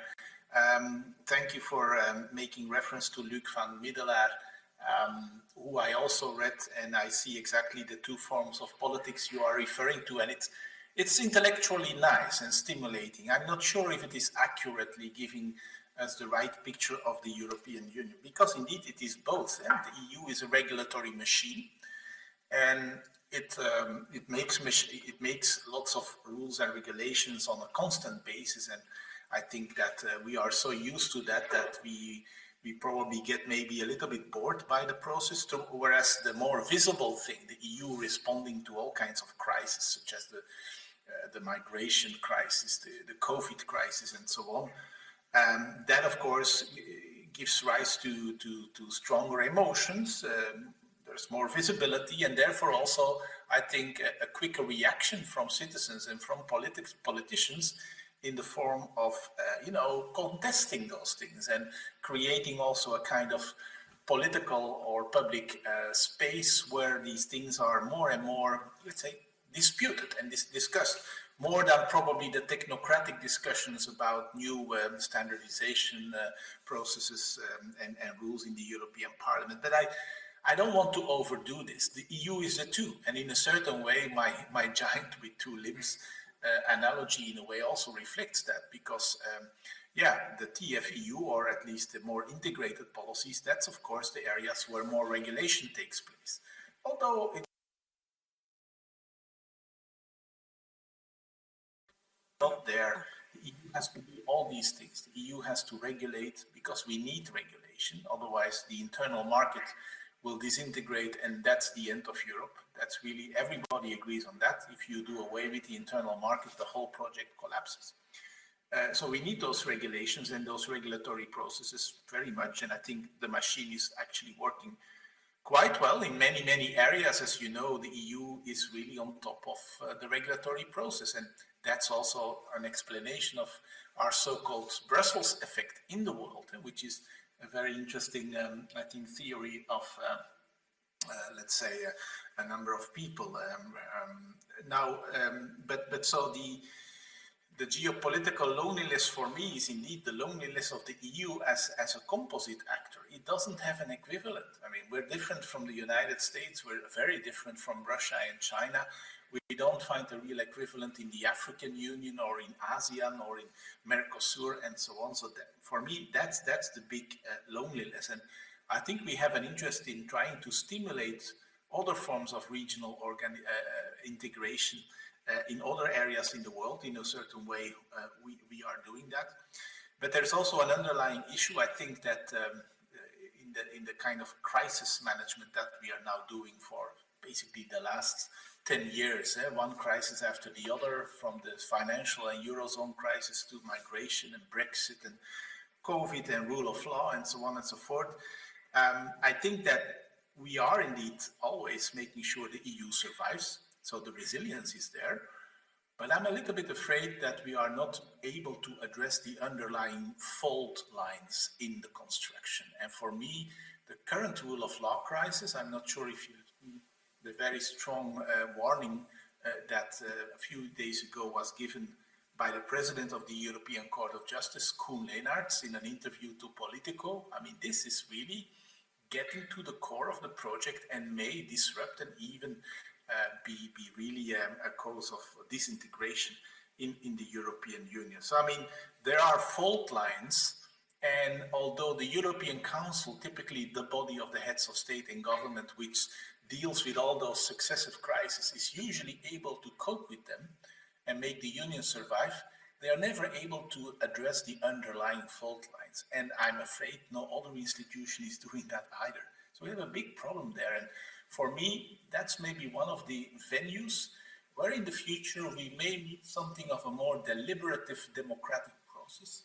And there, I must say, I'm very fascinated by the current citizens' dialogues that take place within the context of the Conference on the Future of Europe. But I admit I'm now opening again so many doors for discussion that I'm probably not answering properly to your question. As to Professor Landfried, thank you very much. Yes, it's a very interesting and worrying thing. Our member states are still themselves members of most international organizations, and especially in the United Nations system, they feel so much still as sovereign states. So for them, the EU is a bit of a nuisance, you know? They don't like that the EU delegation or the EU ambassador or the European Commission uses their speaking time and steals their, say, attention in the show and in the participation in those organizations. So we have a problem there, a deep internal problem with our member states. And I wish I had the time to explain this, but I can give you a very, very interesting case study of 30 years of membership of the EU of an international organization, namely the Food and Agriculture Organization of the United Nations in Rome. 30 years of membership, and it is still not going well. The EU is still constantly challenged by its own member states and is really having always troubles because the member states themselves don't like to go to the background. They prefer to stick on their vested places and interests. And it's deeply problematic, and it's an issue which at some stage I think we need to discuss further. But that I hope we can do in the long life of this beautiful new program in Graz. Thank you. Thank you very much, Jan, for these very detailed answers. And I think that the next question was addressed to Valentina, if I'm not mistaken. Yes, please, Valentina. And then we will go to Martijn. Wonderful. Thanks a lot. Thanks a lot for the first question that was about, are we politically moving away from this idea of superiority of international law and generally modism and so on? Definitely. What I find fascinating is that more and more this passage is going through courts, and in particularly constitutional courts. You mentioned the case of Russia, you mentioned the case of Poland, but I can mention the case of Italy. I mean, I just finished editing a book about the issue of the Constitutional Court's judgment 238 of 2014, openly challenging the ICJ judgments about immunities, the Italy versus Germany case, right? So we are definitely going in the direction you said, and this can even, you know, highlights most this opposition between a certain international technical elite and in reality this kind of resurgence of the nation. I think quite interesting passing through courts nonetheless, that perhaps this is the original side that I see. And to Christine, thanks a lot for your question. And I would have actually a question back, but I don't know, maybe after. How they manage and justify the fact of having an influence? Well, this is interesting because I think the official position is, of course, linked to technicality and to the highly reward, let's say, reputation, the reputational authority of the body. So the fact that you are heard because you proved on the field your expertise. Then in reality, there are many underlying forces that are even, you know, it's what I was suggesting before, even changing the advisory nature of the Commission, because in the moment in which, in order to access the European Union, for example, you need to interiorize the soft law opinions of the Venice Commission, this becomes binding, is not anymore advisory. The same thing in the moment in which the European Commission mentions again the Venice Commission in cases related to the rule of law crisis. So I think that in the moment in which are other actors using the Venice Commission, then the force of its opinion somehow it's higher and weaker at the same time. Because in reality, the Venice Commission is quite clear in saying that when are the states themselves asking for opinion, there is a natural reception. I mean, if you ask, it's because you want to hear an answer. The problem is that, I mean, there is also a lot of sense, because also the Council of Europe, for example, the Parliamentary Assembly, during monitoring procedure, there are certain cases that would have never arrived to the Venice Commission. The Hungarian reform, the Polish reform, the presidential reform of Turkey arrived all through bodies of the Council of Europe. And sometimes there is not an interest to make arrive to the international level certain domestic reforms, right? But in these cases, the risk is to be much less heard. Then you have more a political role in highlighting all the difficulties at the constitutional level of certain reforms, but this may not end up in a natural interiorization of the opinion. Thanks a lot. Thank you very much, Valentina. This is really very thought-provoking indeed. And now I would like to give the floor to Martijn, who will have a chance to answer the questions addressed to him. Perhaps raise, I know that Valentina also has a question. I know that Professor Reznik is also waiting. So let's start with Martijn now, and Professor Reznik. Thank you very much. Please, Martijn. Thank you so much for your questions. Also for my co-presenters for their presentations. Very interesting. So I will try to answer the questions in the reverse order. So starting with Bojana. So, I mean, obviously in the end, a lot of what I said in our debate about what courts can do goes back to the question of political legitimacy. I don't think that I share the concern that some of my UK colleagues have about the margin of appreciation or about the role of courts, but in the end, the question is, you know, what should the Court of Justice decide and what should be left to the EU legislator? That is in the end what my this paper and also some of my other research comes down to. I think that if we care about legitimacy, there are reasons to leave things to the legislator in principle where possible. I mean, we can debate about, you know, exceptions of judicial review of legislation. I'm not saying that is never justified, but as sort of a matter of principle in general, I think there are reasons to defer to EU legislation in areas where the EU legislator has acted, and that then has consequences for how we think that the Court of Justice should behave, and then more specifically, when the court should grant member states a margin of appreciation. Namely, it should, when the legislator decides that member states should enjoy a margin of appreciation, and very often a member of the legislator does precisely that.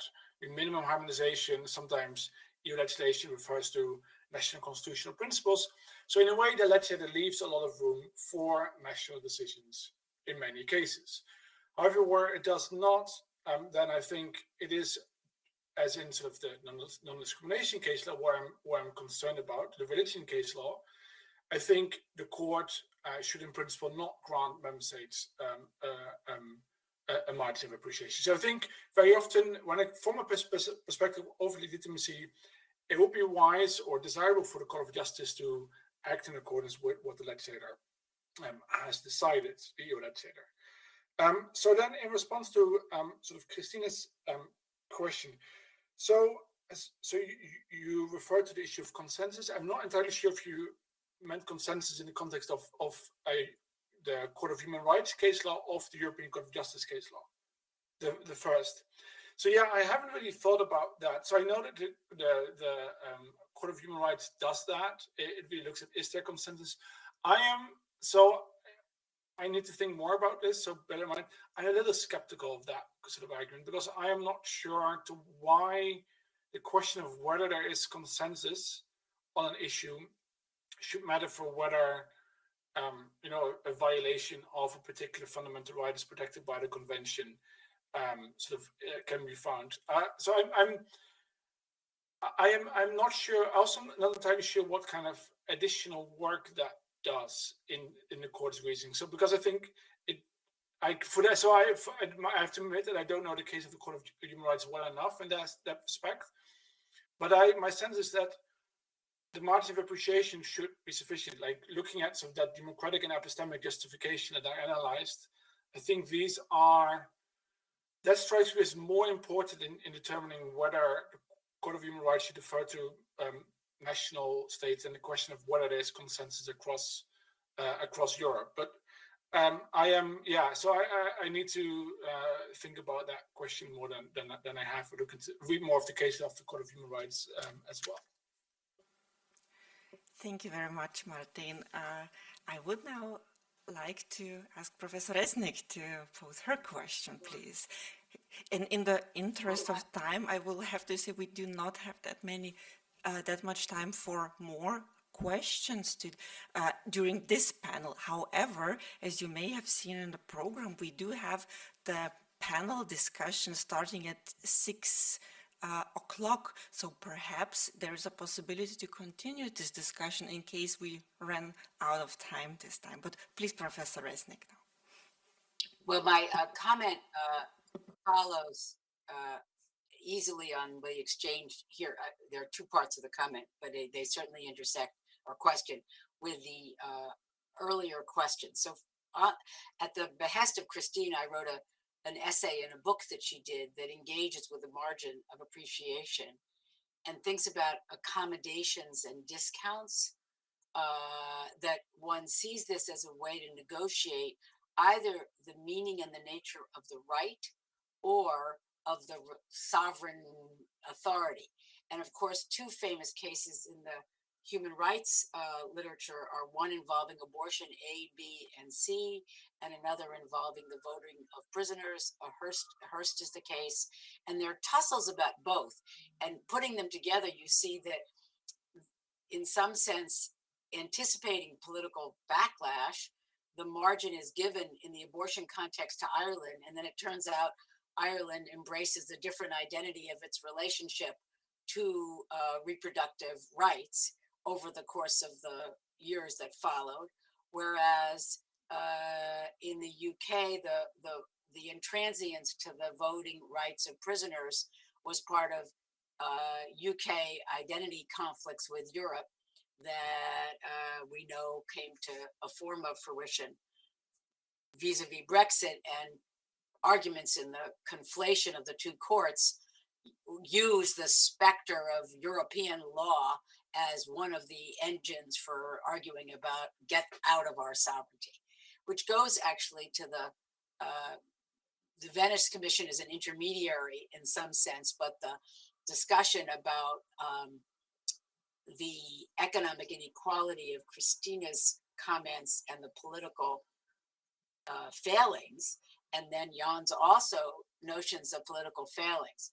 How can you develop constituencies for what forms of rights claims that will let them be robust in the turbulent world we live in? And it struck me that that it's very important to think about what I think are mediating doctrines. It's not that I I share a sympathy with legislative articulation of rights or constitutional articulation. Of course, the question is, what's the meaning of rights, which is my opening comments about an earlier era are to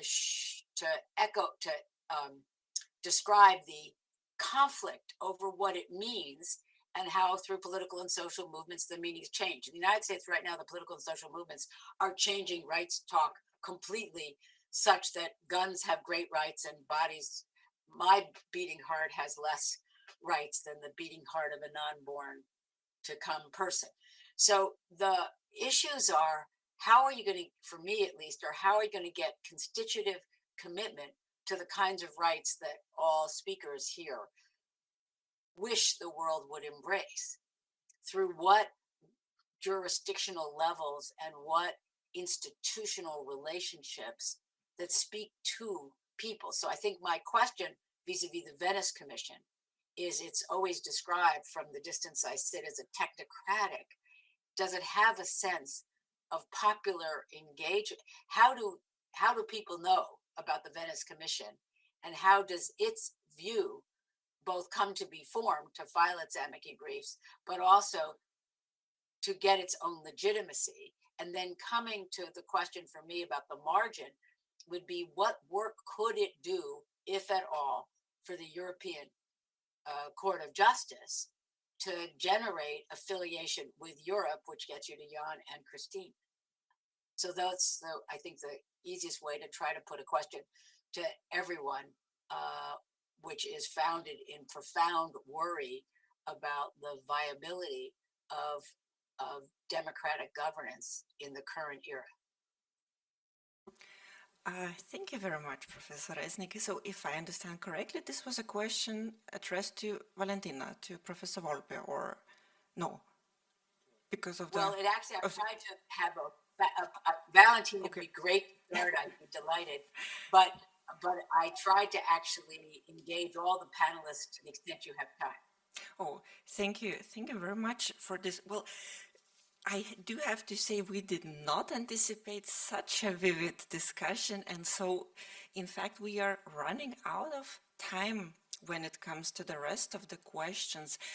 I know that Christina has a raised hand still, and I know that Valentina has a question still, so I would suggest please stay with us also for the last panel. The next one will focus on a particular topic, peace studies, but during the last panel we can again pick up on perhaps the more general questions, as well as, of course, the lunch, the business lunch tomorrow, which we also could use as an opportunity to discuss the one or other question that may have been left unanswered. In order to give my colleagues the chance to prepare for the next panel, I would therefore very much like to thank everybody for their very interesting presentations, for the myriad, for the numerous questions, which actually give further questions. We could discuss this for hours indeed, and I hope that we can continue this discussion later, perhaps at the ending discussion at 6 p.m. And in the meantime, I would very much like to thank everybody, and we will see each other at the next panel, and hopefully also tomorrow for those who can participate, of course. Thank you very much. Oh, and now for everybody, for the speakers, also for our audience, just a short organizational note, we are going to have a 20-minute break just to get a coffee, to stand up for a little bit, and then we will meet for the panel on conflict studies and peace, moderated by our colleague, Dr. Maximilian Lakic. Thank you very much, and I am very sorry that I was not able to take every single question. Thank you very much. Thanks a lot. Thank you.